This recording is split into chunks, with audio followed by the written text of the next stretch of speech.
中东这个欧洲人赋予的地理名词，总是让人想到沙漠、伊斯兰国，还有无止境的战争。最近让欧洲头好痛痛的难民问题，非常多就是从这个区域的叙利亚逃出来的。根据联合国难民署统计，目前有400多万难民逃出叙利亚，而有600多万难民逃不出来，仍在国内流离失所。这波叙利亚的难民潮从2011年至今都尚未平息。不过为什么会有这些难民呢？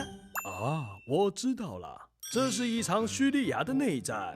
这些难民和一般的移民非常不同，移民是为了工作或是更好的生活条件而主动自己离开家园，但难民通常是因为战乱或天灾这些无法抗拒的因素而被迫逃离家园。像是叙利亚难民，因为国内的战争，小老百姓无法过着下一秒就有可能丧命的生活啊。而叙利亚这些难民穿越边界来到土耳其，在渡海来到欧洲寻找愿意收容他们的地方。可是几百万的难民哪有国家受得了？许多欧洲国家的人民也开始怨声载道，认为难民的进入带来许多社会问题，也排挤其他重要的公共支出。那应该怎么办呢？欧盟只好辛苦的努力协调，推出像是难民配额制度来分散各国的压力。但说穿了，这些都是头痛医头，脚痛医脚。只要叙利亚内战继续打，那难民就会继续增加，欧洲永远都会有解决不完的难民问题。所以我们要问的是，叙利亚内战到底是在打啥？怎么会打那么久呢？2010年，突尼西亚发生的茉莉花革命，引爆了阿拉伯世界追求民主化的浪潮，而叙利亚人民也勇敢的站起来，抗议政府的专制。但他们的独裁总统阿萨德不开心，就派出政府的军队镇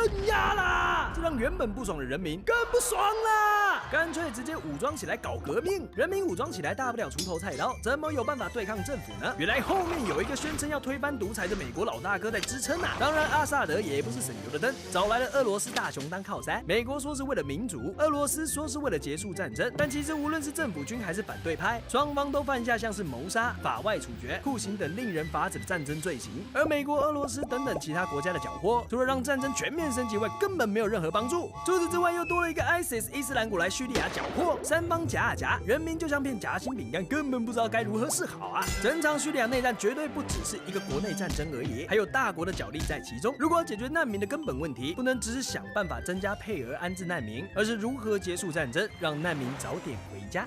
好的，今天的目击者就报道到这边，拜拜。